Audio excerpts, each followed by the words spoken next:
Gostaria agora de passar a palavra para a Beate Birissá. A Beate Birissá é fundadora do Coletivo Digital e coordenadora da Rede pela Soberania e está aqui conosco. Beate, está com a palavra. É uma honra estar vindo aqui na Fundação fazer esse debate, em cima do qual nós estamos insistindo faz muito tempo. E eu acho que é um grande desafio, porque nós estamos assim, não vou nem perder meu tempo de fazer análise da conjuntura, porque hoje a gente chegou à conclusão que não somos nós que estamos com crises de bipolaridade.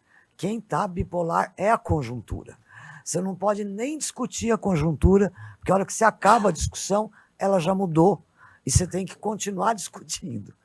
Então, eu acho que é nesse cenário de fim de ano, mas não de fim de luta, que a gente tem que trazer aqui a parte de quem somos nós, a tal da sociedade civil, e a forma como a gente tenta se organizar e assegurar os espaços democráticos que a gente tem para garantir.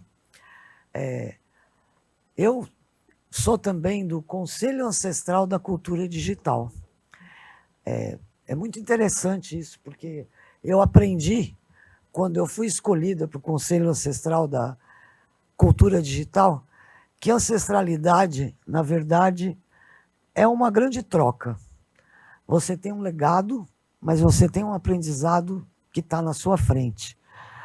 E a gente tem que fazer essa troca dos saberes acumulados, das experiências de luta acumuladas, com o que está sendo apresentado de novo pela própria sociedade. Porque nós não podemos sentar em cima daquilo que nós adquirimos com a nossa experiência e dizer, é por aqui que vai. O mundo nos mostra a cada dia qual é o lado que nós temos que estar e de que forma nós temos que nos organizar. Eu acho assim que o debate tem todos os aspectos que o Demi colocou, que a Tainá colocou, e certamente que a Beatriz Vasconcelos, que não sou eu, sou a Bea, que está coordenando, se não me engano, o processo do e-digital, vai poder colocar também essa outra história da qual nós vamos ter que nos apropriar. E a gente aprendeu como que a gente pensa a questão da soberania.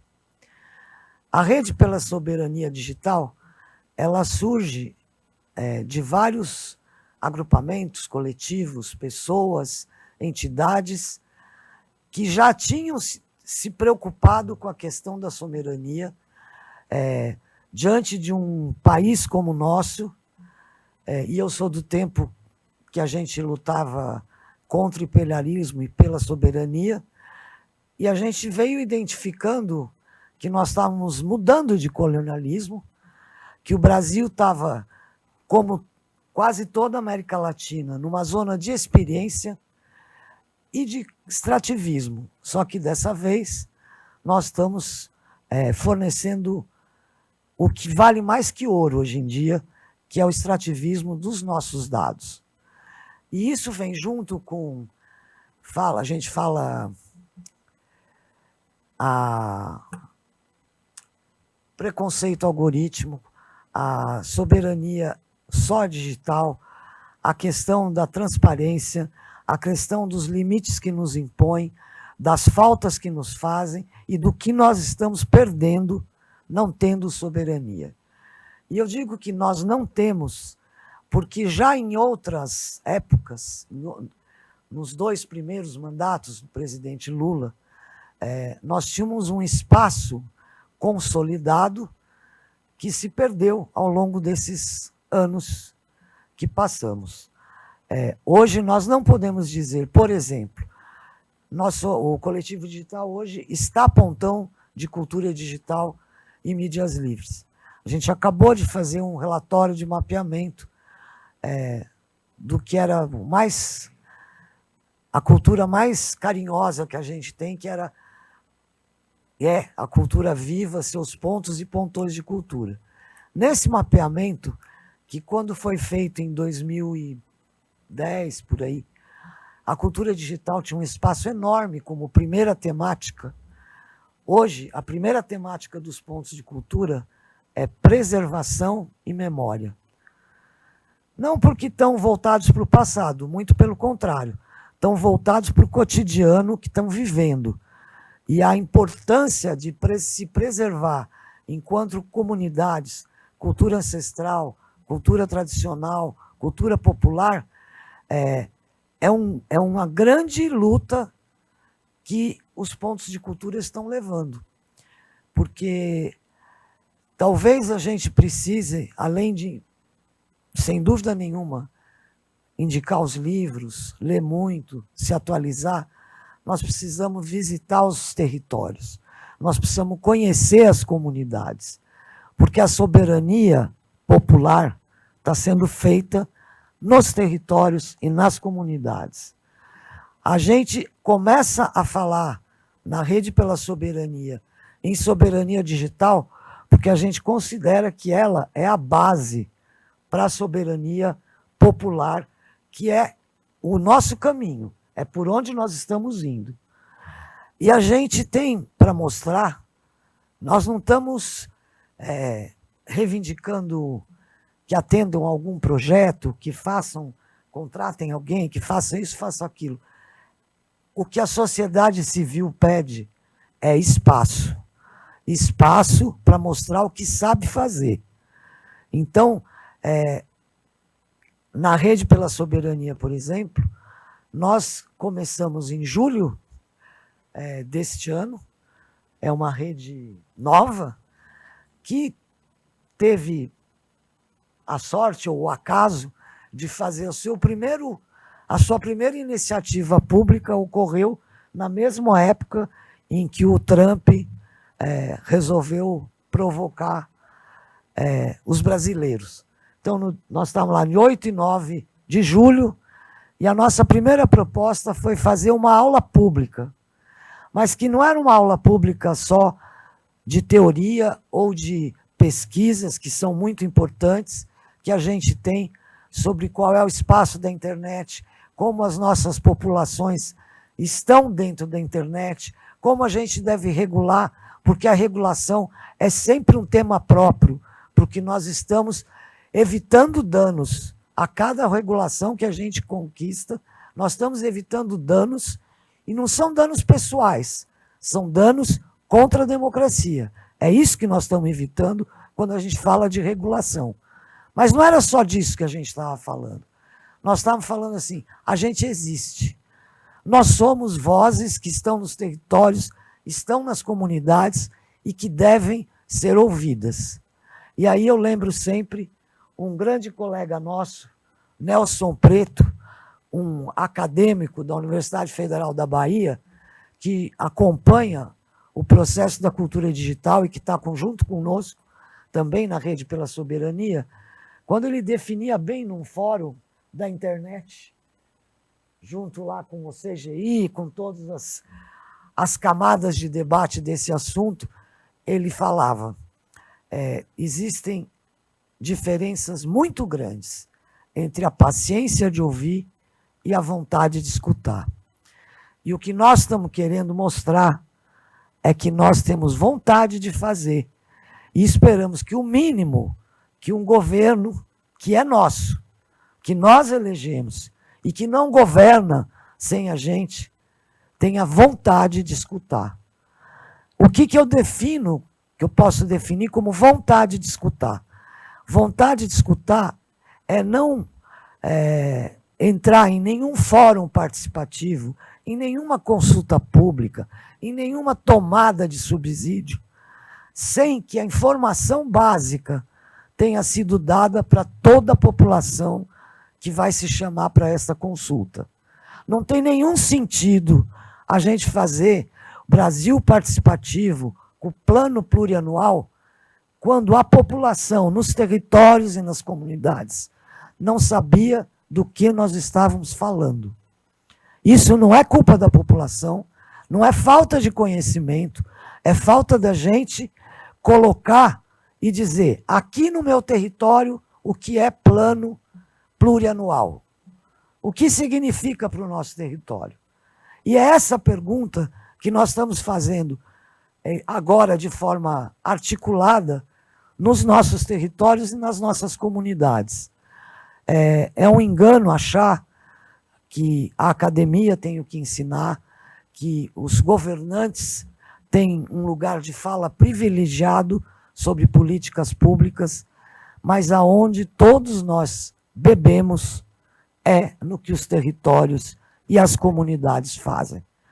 Eu não vou ter nem vergonha de ficar repetindo isso, porque eu acho que a gente tem que fazer isso ecoar não só nas nossas mentes, mas nos nossos corações. Quando o presidente fala, temos um problema de comunicação, não, nós temos um problema de traduzir e de falar a linguagem que está esparramada por esse país todo.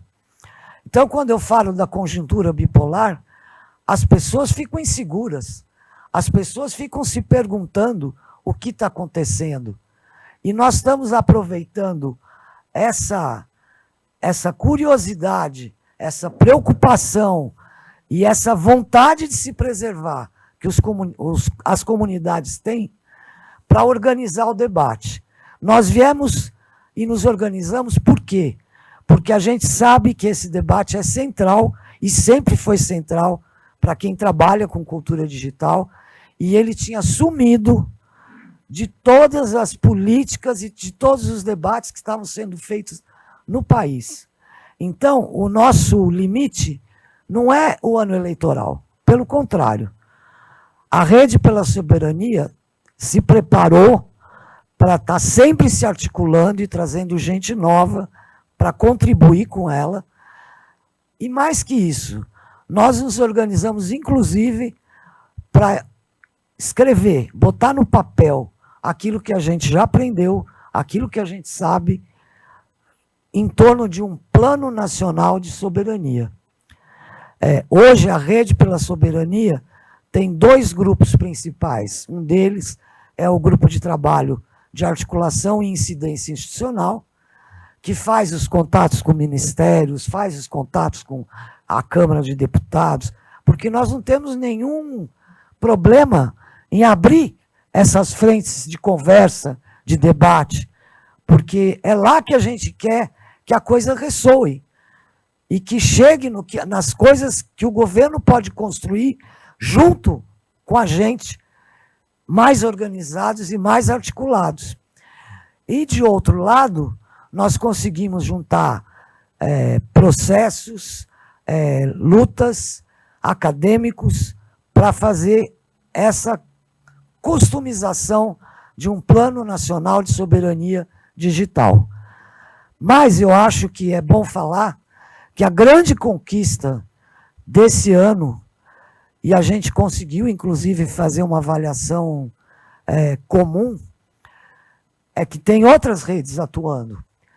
Mas a Rede pela Soberania buscou se articular e conseguiu essa ressonância junto com a Coalizão por Direitos na Rede, junto com a campanha Internet Legal e com todas as campanhas, produção que tem no entorno de todas essas articulações da sociedade civil.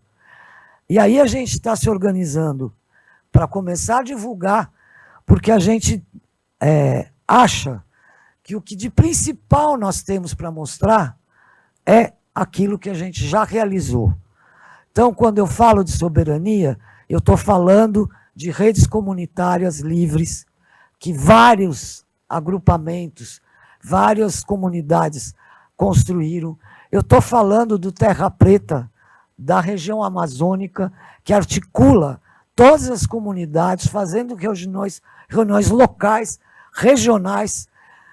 Estou falando da Casa de Cultura Tainã, que tem um data center comunitário. Estou falando da Universidade Federal do Paraná, que retomou o processo de construção de um data center federado na sua universidade. Estou falando do Ocupalab, que o movimento dos trabalhadores mostrou o que fazer com a tecnologia, que está lançando o livro Tecnologia Sem Teto, que criou plataformas para que pudesse atender todas as populações que estão envolvidas em ocupações. Eu estou falando de gente que construiu, com um projeto da Unicef, coisas feitas pelas suas próprias mãos, com tecnologias livres, que organizassem, de um lado, artistas periféricos e, de outro, as baixadas de Belém. Então, o que nós estamos em processo de construção é de um encontro onde não vai ter só falatório, não vai ter só anarcofalantes, não vai ter só gente propondo e querendo políticas públicas. Nós vamos mostrar como essas políticas públicas podem ser construídas a partir da experiência acumulada dos territórios e das comunidades.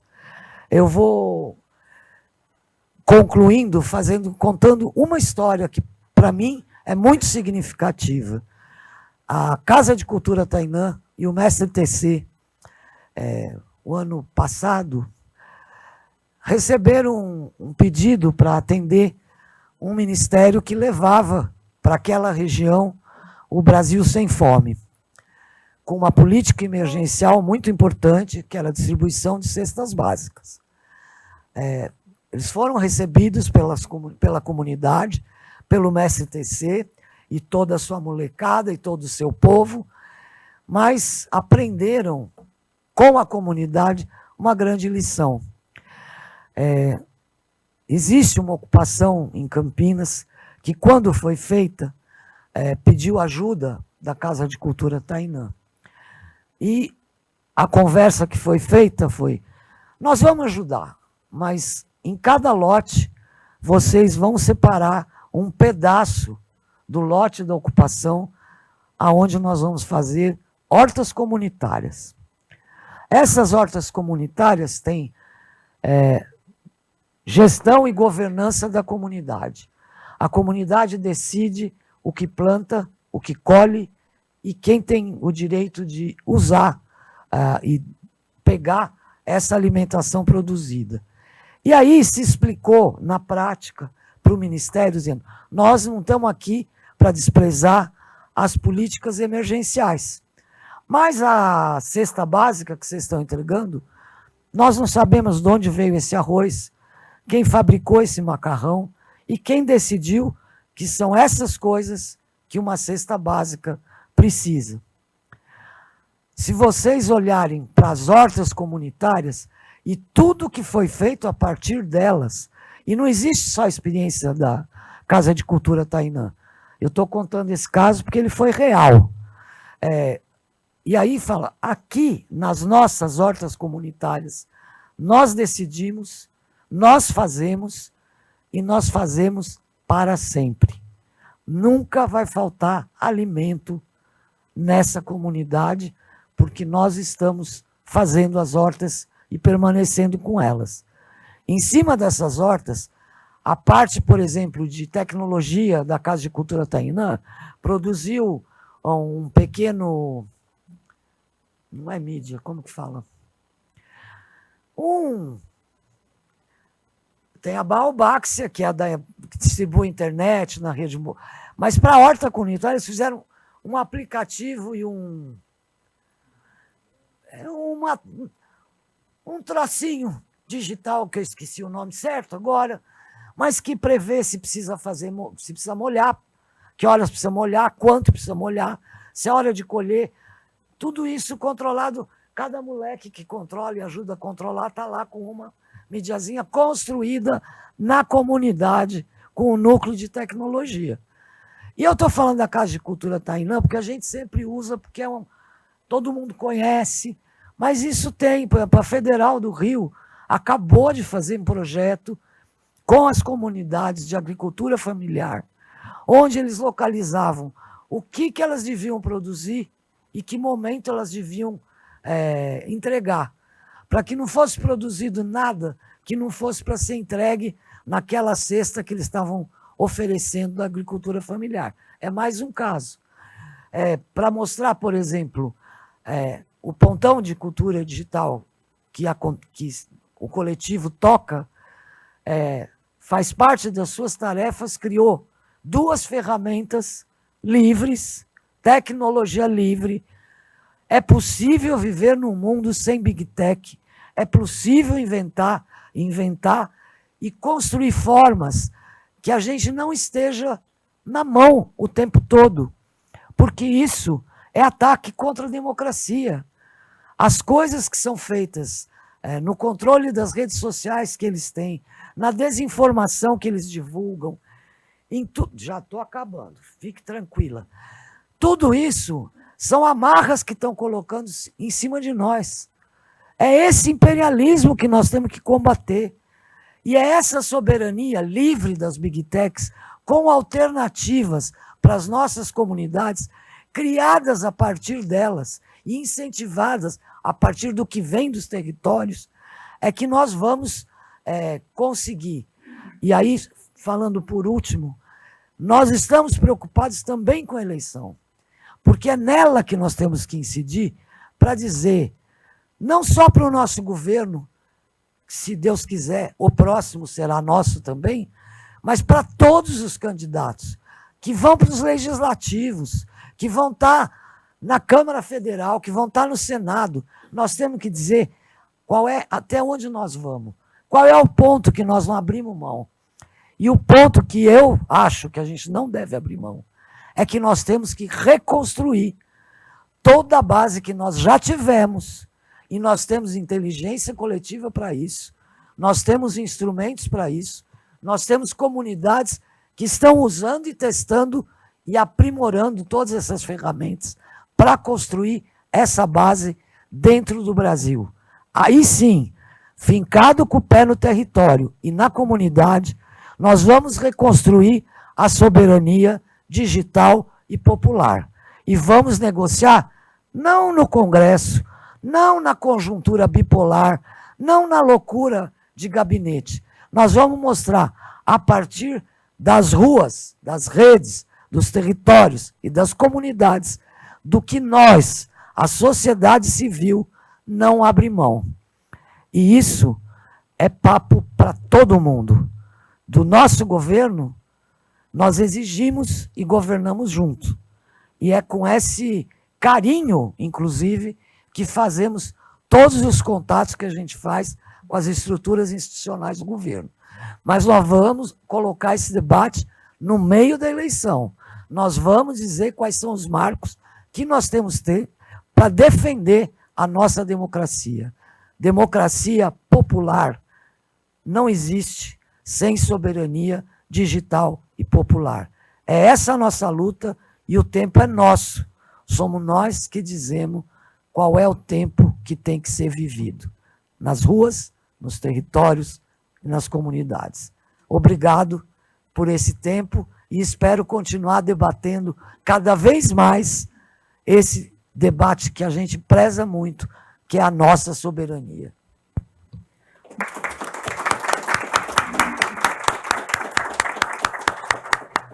Obrigada, Bea. Prazer te ouvir, viu?